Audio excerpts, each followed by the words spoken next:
Bienvenue dans le débat consacré à la guerre entre Israël et le Hamas, à Gaza et en particulier à Rafah. Rafah où l'offensive terrestre de l'armée israélienne a démarré. Une opération de contre-terrorisme dans des zones spécifiques, a précisé l'armée israélienne qui contrôle maintenant la partie palestinienne du poste frontière. L'ONU s'est vue interdire par Israël l'accès à ce point de passage. L'organisation souligne que l'aide ne peut plus entrer dans le territoire palestinien, y compris le fioul. Le point d'entrée de Kerem Shalom au sud de Rafah est également fermé selon les agences des Nations Unies. Des ministres de l'Union européenne ont exprimé de vives inquiétudes, s'alarmant justement de l'impact humanitaire de cette offensive. Avec cette incursion, Benyamin Netanyahou défie les États-Unis qui ont multiplié les mises en garde, disant redouter un désastre humanitaire.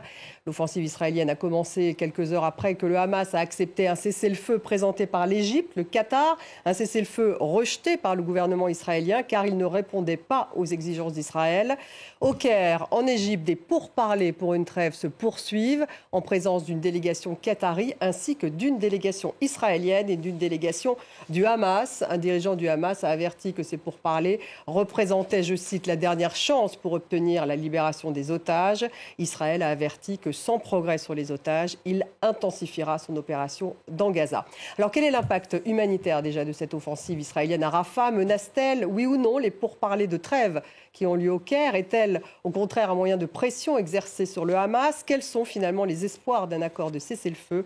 Eh bien, on en parle avec mes invités. J'ai le plaisir d'avoir à mes côtés Shirley Sidbon. Bonsoir Shirley. Bonsoir. Vous êtes journaliste France 24 et spécialiste d'ailleurs d'Israël et toute cette région. Merci d'être là. En face de vous, Belik Nabli, bonsoir. Vous êtes bonsoir. Professeur des universités en droit public, auteur de Relations internationales, droit, théorie et pratique aux éditions Pédone. Bienvenue. Marc Lefebvre est avec nous ce soir. Bonsoir. Vous êtes porte-parole de la paix maintenant.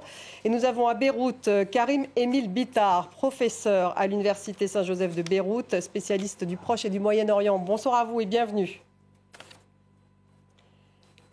Avant de démarrer cette discussion, je vous le disais, l'armée israélienne qui a déployé des chars dans Rafah. On fait un point en images avec Agnès Varamian.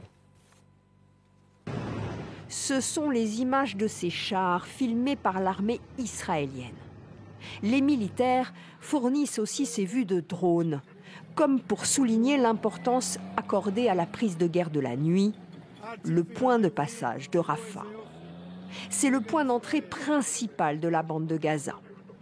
Les soldats israéliens hissent leur drapeau ce matin en signe de victoire sur le Hamas. Ce point de passage se situe entre l'Égypte et Gaza. Les Israéliens prennent le contrôle du côté palestinien du poste, mais aussi de toute la frontière. Une offensive dans la nuit qui a surpris par sa rapidité. Bonjour du point de contrôle de Rafah. Sur leurs chars, les soldats se filment. Dans le sud de Gaza. Le lieu est stratégique. Tsahal justifie sa prise de contrôle dans un communiqué.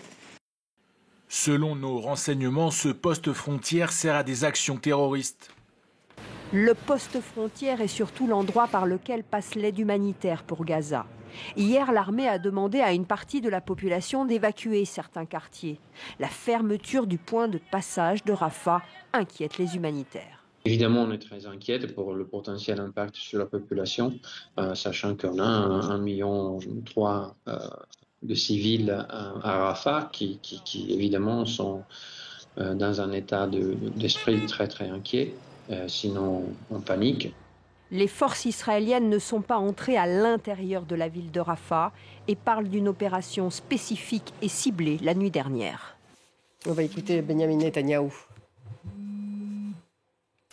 S'emparer du point de passage à Rafah est une étape très importante vers la destruction des capacités militaires restantes du Hamas, y compris l'élimination des 4 bataillons terroristes à Rafah.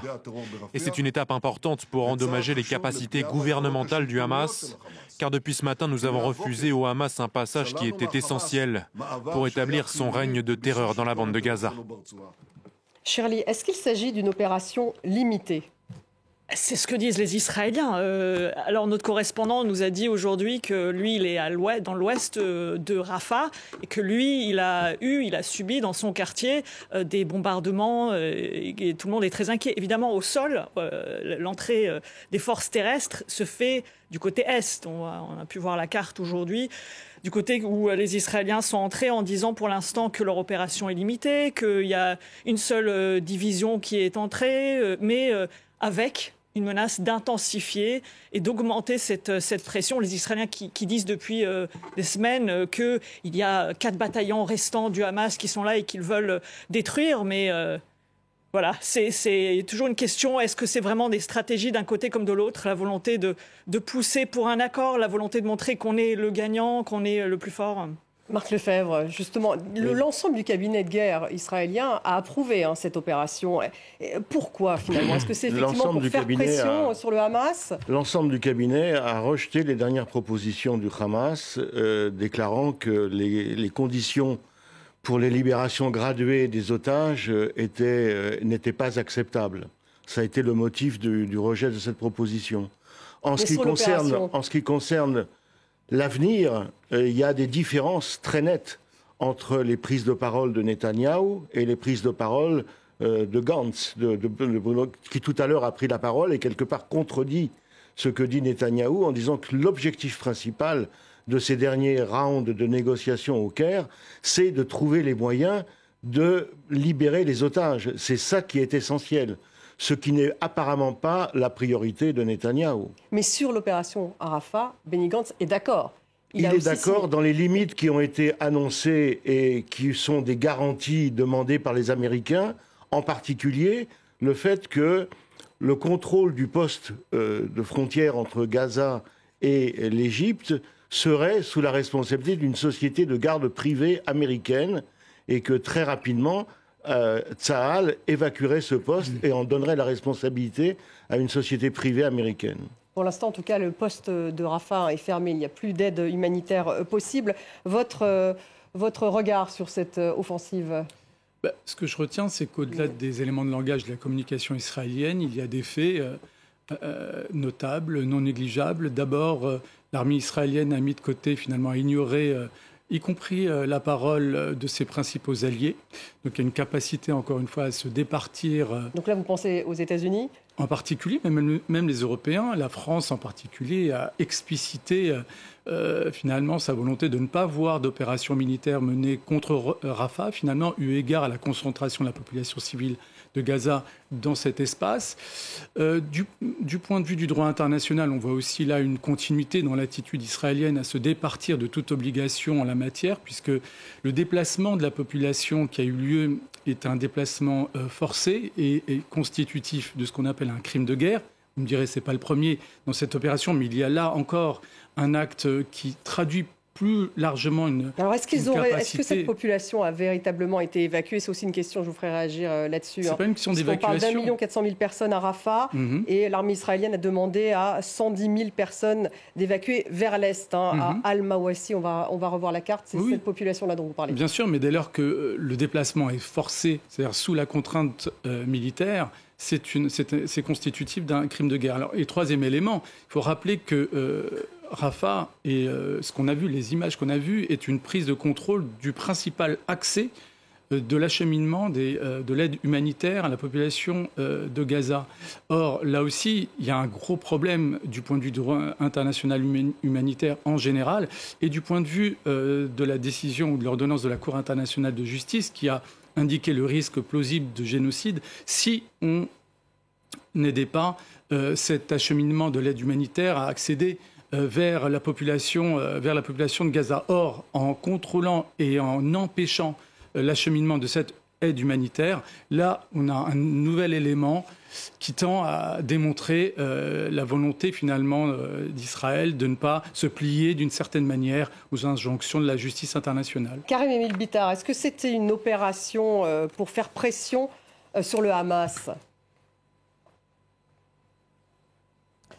Alors, quand bien même cette opération serait présentée comme limitée, je rejoins ce qu'a dit Belir Nabli. On a le sentiment qu'au-delà du viol flagrant du droit international, il y a aussi une sorte de doigt d'honneur qui est adressé par le cabinet de guerre israélien aux familles des otages qui attendaient impatiemment la signature de cet accord. Également un doigt d'honneur adressé par ce cabinet à tous les alliés internationaux d'Israël, à ce qu'on appelait hypocritement la communauté internationale, aux États-Unis d'Amérique qui se sont extrêmement mobilisés ces derniers mois, qui ont voté un nouveau paquet de plusieurs milliards de dollars de soutien à Israël, mais qui avaient insisté sur le fait que cette opération contre plus d'1 million de civils pris comme des rats dans un réduit qui est désormais totalement fermé à tout accès international. On a l'impression qu'on s'apprête à assister à un massacre à huis clos. L'ONU, vous l'avez dit, ne peut plus y accéder. Philippe Lazzarini, le directeur de l'UNRWA, a été traité comme un malpropre. Les médias internationaux n'ont pas accès à Rafah. Israël se plaint en permanence que son point de vue n'est pas correctement représenté dans les médias internationaux. Eh bien, il ne tient qu'à Israël qu'à ouvrir ces scènes de guerre à vos collègues. J'en connais des dizaines qui seraient prêts à y aller.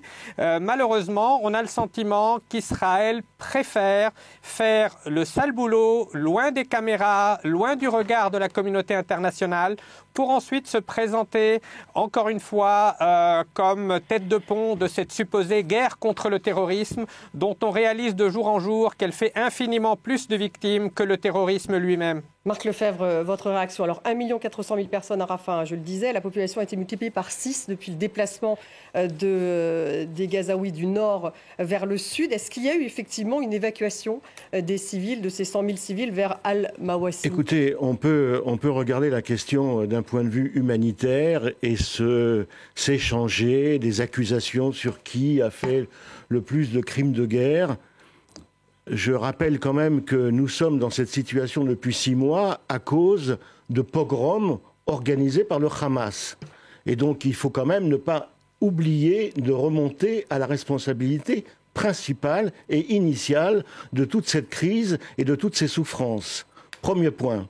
Deuxième point, donc, ce qui a justifié une riposte, ce qui ne justifie pas le fait que cette riposte se fasse sans aucune perspective politique et qu'une seule réponse militaire ne sert à rien et n'aboutira à rien si elle n'est pas accompagnée par des perspectives politiques.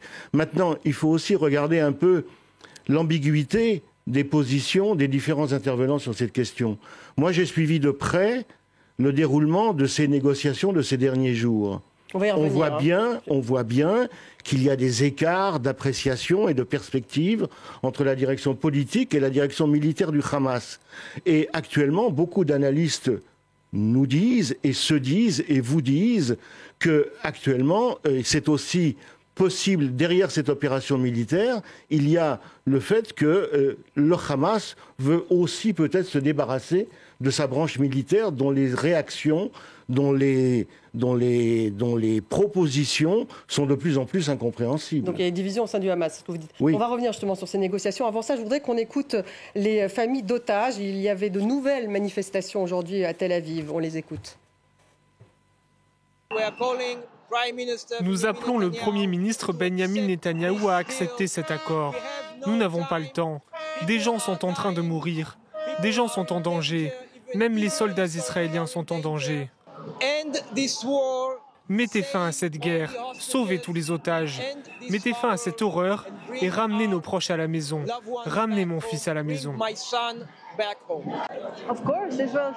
Bien sûr, Israël devrait mettre fin à la guerre, avec ou sans accord. Mais si c'est avec un accord, c'est encore mieux. Et ramener les otages chez eux et mettre fin à cette horrible guerre. Netanyahou est très difficile à prédire parce qu'il est très soucieux de lui-même et de sa survie politique. Il est donc impossible de dire ce qu'il fera et jusqu'où il ira pour se protéger. Shirley, alors eux redoutent cette offensive israélienne à Rafah. Oui, c'est parce qu'elle peut causer la mort des otages. C'est un peu le problème aussi. Oui, ça peut détruire toute chance d'un accord. Pour eux, la vie de leurs proches ne tient qu'à un fil. Et là, il y avait une opportunité. Le Hamas a accepté un accord qui n'est pas celui qu'Israël voulait, mais selon le Hamas, et s'ils allaient au bout de cet accord, eh bien, leurs proches auraient pu être éventuellement libérés sur des conditions évidemment très loin de ce qu'Israël voulait. Donc pour ces familles-là qui sont là, qui manifestent, c'était le chemin à suivre, c'était un accord. Mais ce matin, justement, un proche d'un des otages, l'oncle d'un des otages français d'ailleurs, me disait il ne faut pas simplifier. Il n'y a pas ceux les gentils, les gens de gauche qui veulent arrêter la guerre, qui veulent juste le retrait des troupes tout de suite et la fin de la guerre, et ceux qui veulent la guerre, qui sont bellicistes, qui sont de la droite. Ils disent parfois, il y a ceux aussi, les proches aussi des otages, qui disent peut-être qu'une pression supplémentaire aujourd'hui peut amener un accord demain qui garantira le retour de tous les otages. Donc il y a une division aussi parmi les familles des otages. Il y en a d'autres encore qui sont en effet de droite et qui veulent aller encore plus loin et qui soutiennent, mais parfois des partis qui sont extrémistes et qui veulent qu'Israël reprenne contrôle et aille au bout du Hamas, comme s'il était possible de détruire complètement le Hamas, ce que semble souhaite faire en tout cas Benyamin Netanyahou, c'est ce qu'il déclare qu'il en tout cas, ils veulent réduire au maximum ses capacités militaires. Marc Lefebvre, vous niez, c'est ce qu'ils souhaitent faire. Non, et aujourd'hui, ils disent que justement à Rafah, on est dans une situation où les Palestiniens sont otages de l'extrémisme terroriste du Hamas et les Israéliens sont les otages des extrémistes de leur propre gouvernement et ils sont les otages de Benyamin Netanyahou dont la priorité est sa survie politique. Donc c'est une situation qui pour les deux populations est totalement désespérante parce que ni d'un côté ni de l'autre, il y a des forces suffisamment constituées pour renverser la table et pour dire on arrête. C'est comme si, du côté occidental et du côté des soutiens du gouvernement israélien, on attendait la catastrophe inévitable pour sonner la fin de la partie. Qu'est-ce que vous appelez la catastrophe inévitable une catastrophe humanitaire, une catastrophe humanitaire pire que ce qui se passe déjà aujourd'hui. Pire qu'une situation humanitaire. Actuellement, vous avez une situation humanitaire qui est difficile, mais vous n'avez pas une catastrophe humanitaire. Par contre, effectivement, on dirait que des deux côtés, des intervenants poussent à la faute. Mais derrière tout ça, il y a aussi une grande question sur la stratégie du Hamas militaire. Quelle est sa stratégie? Qu'est-ce qu'il veut? Est-ce qu'il veut que, justement, par son intransigeance, pousser Israël à rentrer dans la ville de Rafah pour créer une catastrophe humanitaire? Ou est-ce qu'il veut montrer, par une négociation habilement menée, qu'il est la seule force politique palestinienne qui permet de faire plier Israël sur la question des otages, sur la question de libération des prisonniers. Il y a une grande question sur quelle est la stratégie militaire, quelle est la stratégie politique de la branche militaire du Hamas. Binir Ghali, vous vouliez rebondir là-dessus, sur la stratégie du Hamas, peut-être? En fait, c'est clair qu'on a affaire à deux entités qui manifestent une forme de cynisme à l'endroit de leurs propres civils. C'est clair que le sort des civils palestiniens n'est pas le premier élément qui anime ou qui est pris en considération par le Hamas. Et du côté du gouvernement israélien, il faut bien reconnaître que depuis le 7 octobre, le sort des otages ne s'est pas imposé naturellement comme le premier élément, le premier objectif stratégique de l'opération ou de l'offensive à Gaza. D'ailleurs, ça a été explicité à travers le but dit de destruction du Hamas. On voit reculer cet objectif-là dans le discours israélien parce qu'on voit bien le caractère chimérique et fictif. Le Hamas, le lendemain d'une trêve où la fin de cette guerre commencera par un communiqué du Hamas pour prouver son existence et donc l'échec de cette offensive israélienne. Voilà. Alors, il y a quand même une différence au-delà de ce cynisme partagé. On a quand même d'un côté une entité qu'on qualifie en Occident de terroriste et de l'autre une entité gouvernementale composée de dirigeants produits d'une démocratie ou qui se présentent comme tels. Or, ce cynisme donc n'est pas comparable. Il est plus problématique de la part d'un gouvernement qui se départit d'une certaine manière d'une priorité qui est celle de la libération de ses propres civils. Mais on a vu en fait qu'ils sont divisés en fait au sein de la société israélienne. Donc, la division en question, effectivement, elle a pu apparaître dans la hiérarchie des priorités. Toute la complexité. C'est dans le but du point de vue de la hiérarchie des priorités. Par contre, dès lors qu'on pose précisément la question de la solution politique, là, il y a pratiquement un consensus. Et c'est peut-être l'élément le plus saisissant. Cette guerre va se terminer à relativement court terme, en réalité. Une fois qu'elle sera terminée, une forme de normalité va réapparaître. Il faudra la regarder dans les yeux, à savoir que côté israélien, et ça a été rappelé de manière très forte, je trouve, par M. Lapid, qui est présenté comme l'une des incarnations de l'opposition à Benyamin Netanyahou, la colonisation est toujours à l'ordre du jour. Pourquoi ? Parce que l'argument avancé est de nature religieuse. M. Lapid a considéré, comme M. Netanyahou et ses alliés d'extrême droite, que la colonisation est presque quelque chose de naturel, eu égard à un destin messianique inscrit dans le marbre biblique. Voilà, on parlera de l'après un peu plus tard. Karim Emile Bittard, pour réagir justement sur la stratégie du Hamas.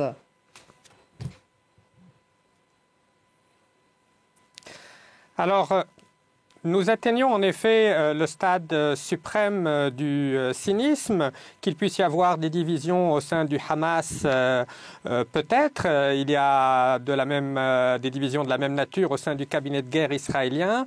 Mais ce qui est frappant aujourd'hui, c'est le fait que l'ordre international tout entier est en train de se déliter. Le cynisme n'a jamais été poussé aussi loin. On en a l'habitude dans les relations internationales, mais quand on lit la presse israélienne cette semaine et qu'on voit les efforts qu'a fournis M. Netanyahou et son équipe pour convaincre le Qatar de financer le Hamas, alors même qu'il cherchait à se présenter en Occident comme opposant à ce radicalisme islamiste, ça devient du plus haut comique si ce n'était tragique. La catastrophe, on y est déjà pour les familles des 34 000 victimes, des 34 000 morts, des 100 000 blessés. À l'échelle de la France, ce serait plus de 5 millions de personnes directement affectées par cette guerre. Et non seulement M. Netanyahou a fait des pieds et des mains pour que le Hamas continue à être financé, mais il s'est assuré que l'administration Trump, par le biais de M. Mnuchin, secrétaire au budget, cautionne cet argent en assurant que cela ne sera pas considéré comme une aide au financement du terrorisme. Mais au-delà des critiques contre le gouvernement de M. Netanyahou, il ne faut pas qu'on cède à cette idée trop simple, comme quoi nous sommes face à de mauvaises pratiques d'un mauvais gouvernement. Nous sommes dans le cadre d'un processus colonial qui dure depuis plusieurs décennies. L'histoire du Proche-Orient n'a pas débuté le 7 octobre 2023 avec les crimes contre l'humanité, et moi je n'hésite pas à utiliser le terme de pogrom commis par le Hamas. Cela est la résultante de décennies d'une volonté d'éradiquer, d'expulser une population tout entière. Or, cette population est toujours là. Il y a une persistance de la question palestinienne à laquelle l'opinion publique israélienne devra s'habituer. Il faudra, après cette guerre, penser à la déradicalisation. On utilise beaucoup ce terme à propos de certaines banlieues en Occident. Il faut aussi déradicaliser la classe politique et la société israélienne. On assiste à une dérive de plus en plus messianique, suprémaciste, qui finit même par affecter les 1 ou 2% qui restent encore au sein de ce qu'on appelait autrefois le camp de la paix. Il est temps que les États-Unis prennent clairement leur distance par rapport à ce qui se passe. Et ce qui est quelque peu de nature à changer le jeu, c'est précisément ce qui se passe sur les campus des grandes universités américaines. Je rentre des États-Unis, j'ai vu les étudiants se mobiliser, même dans des universités conservatrices comme Princeton. Jamais depuis la guerre du Vietnam, depuis 1968, on a eu de telles mobilisations. Et lorsqu'on demande à ces étudiants pourquoi vous êtes tellement mobilisés, ils disent parce que ces crimes sont commis en notre nom, ils sont soutenus par nos gouvernements. On leur fait souvent le reproche de ne pas s'être mobilisés pour le Soudan, pour le Yémen. On peut tout à fait comprendre cet argument, sauf que ce qui se passe au Soudan n'était pas directement financé par le contribuable américain, contrairement à ce qui se passe aujourd'hui en Israël. Oui, donc ce changement d'état d'esprit chez la jeunesse américaine, chez de très vastes franges, va changer politiquement la donne dans quelques années. Je ne pense pas que les manifestations pro-Hamas, c'est pas pro-palestinienne, mais pro-islamiste Hamas dans les universités américaines vont dans le sens de la déradicalisation. Non. Je ne pense pas. C'est pas bien de diffuser des fake news. C'est pas bien de diffuser des fake news. Une autre fake news, monsieur, c'est de présenter Yair Lapid comme un partisan d'une colonisation religieuse. Alors ça, c'est aussi une fake news. Alors, on va revenir, s'il vous plaît, on va revenir sur Rafah, si vous voulez bien, sur l'aide humanitaire. On va écouter le secrétaire général de l'ONU. La fermeture à la fois des points de passage de Rafah et de Kerem Shalom est particulièrement néfaste pour la situation humanitaire déjà désespérée. Ils doivent être ouverts immédiatement. Sur les conséquences humanitaires, vous allez revenir sur ce débat, mais sur les conséquences humanitaires, il y a effectivement cette problématique de la fermeture de Rafah à l'aide humanitaire, Shirley, et également de Kerem Shalom. Donc ça, c'est, je dirais, il faudrait quand même expliquer aux téléspectateurs que Rafah, c'est stratégique. C'est ça, en fait, que je voudrais qu'on redise. Oui. Qu'on dise. Alors, si vous parlez de la question de l'aide humanitaire, en effet, il ne faut pas que cette opération dure longtemps. Il ne faut pas, en tout cas, que l'arrêt de l'arrivée de l'aide humanitaire continue longtemps, parce que la situation est dramatique. Tous les acteurs humanitaires sur place en parlent, sur le fait qu'il faut augmenter l'aide, parce qu'il y a beaucoup de personnes qui souffrent de malnutrition. Le Programme alimentaire mondial parlait il y a quelques jours de famine dans certaines zones du Nord. C'était l'analyse de leur chef. Donc évidemment qu'il ne faut pas que ça dure longuement. Alors pourquoi est-ce qu'ils s'attaquent au Sud maintenant ? Eh bien parce qu'ils ont attaqué le Nord, le Centre, espérant justement donner ce coup au Hamas. Et là, pour eux, ils terminent le travail avec ces 4 bataillons restants du Hamas pour estimer que le travail est presque, qu'ils ont fait de leur mieux jusqu'au bout. Mais même en Israël, il y a des critiques qui disent que déjà le Hamas va repartir dans le Nord, que ça ne sera jamais fini réellement. Et évidemment, également, pourquoi est-ce que c'est important pour les Israéliens aussi de montrer que c'est stratégique et très épineux, parce qu'il y a l'Égypte de l'autre côté, et l'Égypte craint, il y a cette tension, elle ne veut pas qu'il y ait un déséquilibre sur place, elle ne veut pas perdre le contrôle, qu'il y ait des Palestiniens qui arrivent de son côté, et donc les Israéliens qui essayent d'amener les Gazaouis de Rafah à partir pas vers le sud, mais vers le nord, éviter l'est. Mais on voit une grande confusion parmi les gens de Rafah, puisqu'ils se disent, oui, maintenant ils parlent de ces quartiers de l'est, mais qu'est-ce que ça sera demain ? Le centre, l'ouest, où est-ce qu'on va finalement ? Aucun endroit n'est vraiment sûr. Et puis certains pensent déjà comme dans l'esprit du gouvernement israélien et du Hamas en disant, oui, ils disent qu'ils attaquent, mais ça va s'arrêter là. C'est une histoire de négociation avec le Hamas. Il y a des reportages qui montrent des gens de Rafah, du centre de Rafah et de l'ouest, qui se disent, est-ce que c'est réel ? Est-ce qu'ils vont faire cette invasion massive, ou est-ce qu'ils vont suivre la pression des Américains pour limiter leur entrée au sol ? Alors c'est quand même, ça reste la question, puisque là on apprend, donc il y a une conversation, que les États-Unis demandent véritablement à Israël que l'opération soit limitée, donc ça reste en tout cas ce que souhaitent les États-Unis. Côté de l'Égypte, les Égyptiens, il semble qu'ils prépareraient peut-être des zones dans le Sinaï pour accueillir éventuellement des déplacés. Ce n'est pas la volonté qui se dégage actuellement de la part du président El-Sisi, qui est à la fois un adversaire politique du Hamas, voire un ennemi stratégique du Hamas, et en même temps qui se méfie précisément de cette perspective, parce qu'il y a des précédents historiques qu'on connaît, à savoir que le déplacement de Palestiniens s'est traduit par finalement la création de nouveaux réfugiés qui ne sont jamais revenus sur leur terre. Donc s'ils devaient s'engager dans cette voie, ça serait une voie qui risquerait de ne pas ouvrir une parenthèse, mais de la fermer en même temps. Donc c'est un risque politique, mais qui pourrait s'expliquer en même temps dans le cadre de négociations actuelles pour sortir de cette impasse. Mais je voudrais quand même revenir sur ce qu'on disait.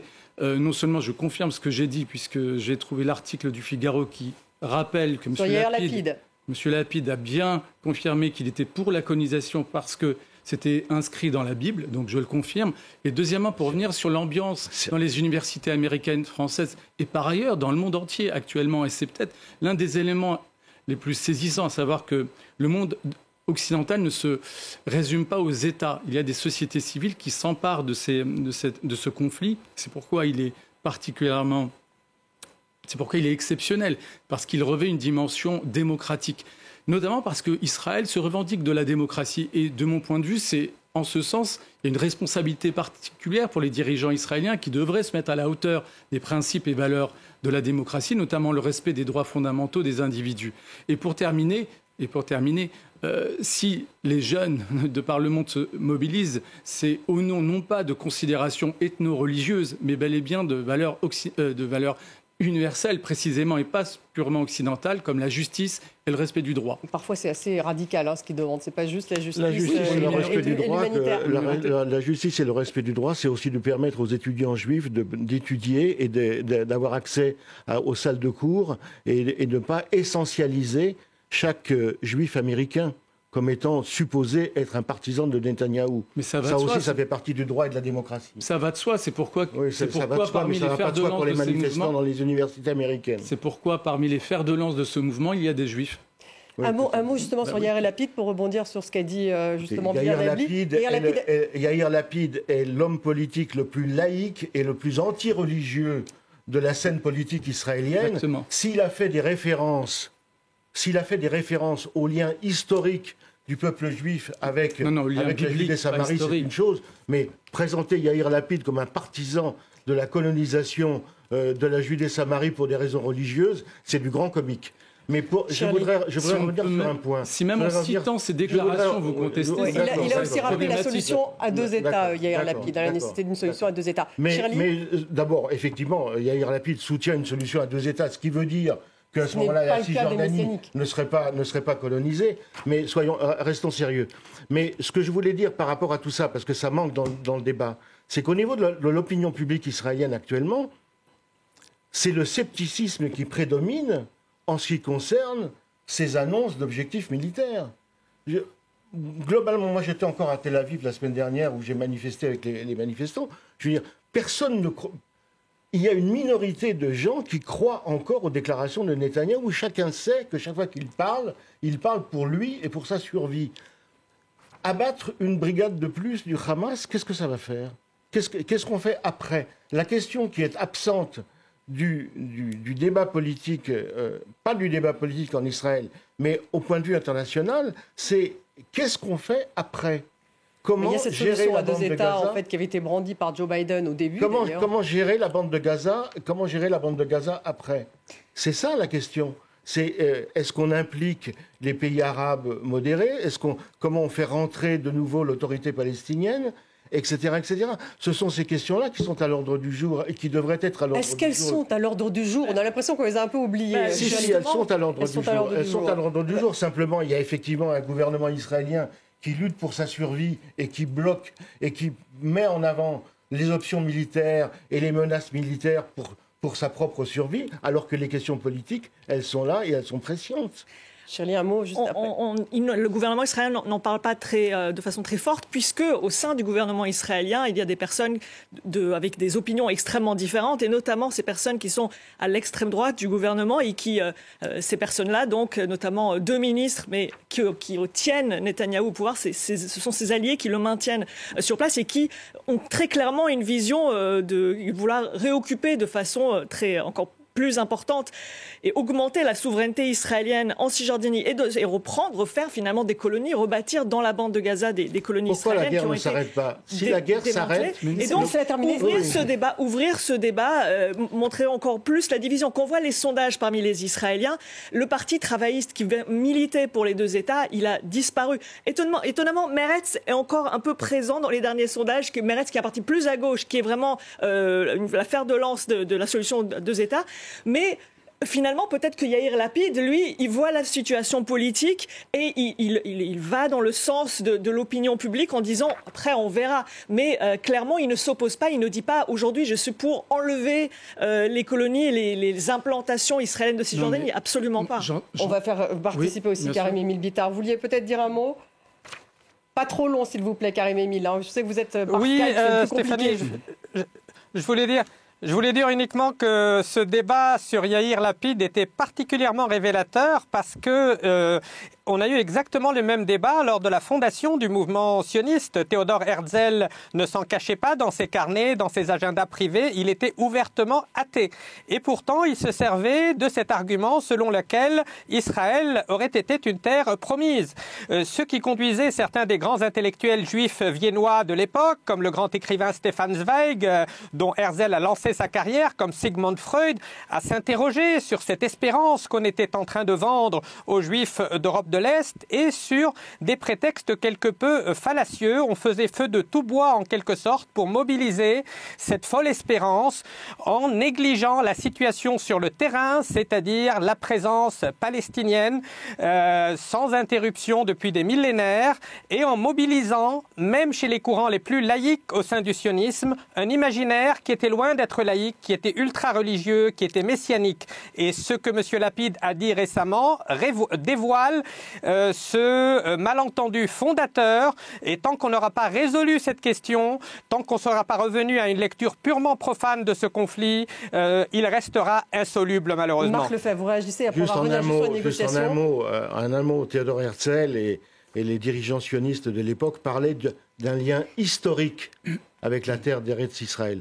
Pas un lien religieux, ils parlaient d'un lien historique. C'est une nuance qui est plus qu'une nuance. On va parler des négociations parce qu'il nous reste plus de temps. Je voudrais qu'on revienne juste. Oui, on va revenir sur les négociations qui ont lieu au Caire parce que malgré tout, il y a donc cette intervention à Rafah, intervention militaire israélienne. Il y a ce problème humanitaire et puis il y a ces négociations au Caire où il y a tout de même 3 délégations. La délégation israélienne, délégation du Hamas, délégation. Il me semble que les Américains même sont sur place. Il y a une délégation qatari. William Burns. Il y avait effectivement, on disait que le Hamas donc, avait accepté un certain nombre de propositions justement de l'Égypte et du Qatar. On va regarder justement quelle était cette proposition qu'Israël n'a pas voulu pour justement reparler un petit peu de ces négociations. Pendant quelques heures, ils ont entrevu la fin des souffrances. Mais les Palestiniens de Gaza et les familles d'otages israéliens ont vu leur espoir rapidement douché. Pas question pour Israël d'accepter en l'état la proposition de trêve validée par le Hamas. Motif, celle-ci est trop éloignée des exigences de l'État hébreu.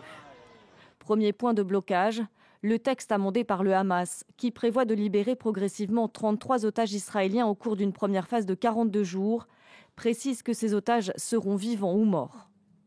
Le ratio passerait, lui, à un otage pour 30 prisonniers palestiniens, et même 1 pour 50 lorsque l'otage libéré est une femme soldat. Autre changement par rapport au texte précédent, la première phase prévoit une cessation temporaire des hostilités avec un retrait des forces israéliennes vers l'est de l'enclave, près de la frontière. Or, la semaine dernière, Israël proposait, après une première libération d'otages, de se retirer de la route le plus à l'ouest et de quitter le centre de Gaza après 3 semaines de trêve. La reconstruction de Gaza est quant à elle évoquée dès la première phase, alors qu'elle n'était mentionnée que dans la phase 3 dans le texte précédent. Le texte approuvé par le Hamas réclame aussi la fin permanente des opérations militaires et le retrait complet de l'armée israélienne de Gaza dans la deuxième phase, avant de parvenir à un cessez-le-feu permanent. Un retrait complet des troupes écarté par Israël. La proposition de la semaine dernière évoquait seulement le début des discussions sur un calme durable après 3 semaines de trêve. Autre divergence enfin, concernant la troisième phase, celle-ci prévoyait un plan de reconstruction de la bande de Gaza sur 5 ans. Le nouveau texte évoque désormais la fin du siège de l'enclave par Israël. Shirley, donc on voit bien qu'il y avait une différence. Donc quand le Hamas a dit qu'il acceptait donc, une trêve, c'était à ces conditions-là. Donc où en est-on maintenant? Parce que ça va être compliqué de reprendre les discussions. On ne sait pas. Voilà. On ne sait rien. Spéculation. On apprend au fur et à mesure des éléments. Quand on regarde, en fait, je dirais le hiatus le plus important, c'est cette histoire de paix durable ou pas, de trêve durable ou pas. C'est sur quand on regarde ce détail effectivement qui correspond effectivement à ce qui s'est dit et ce qui s'est échangé. Un Israélien comme moi, il a envie de vomir. Ces marchandages sont abominables. Et moi, je donnerais comme référence, parce que ça n'a pas été cité, il y a eu le massacre du 7 octobre. Dès le 8 ou le 9 octobre, Shaul Mofaz, qui était un ancien chef d'état-major, un ancien ministre de la Défense, a fait une proposition. La proposition, c'était: on libère tous les prisonniers palestiniens et on récupère tous les otages. Ce genre de proposition, au niveau, dans les services de sécurité à l'armée, beaucoup de gens pensent comme ça. Mais ce sont les politiciens qui vivent pour leur survie qui nous entraînent dans ces marchandages qui sont abominables.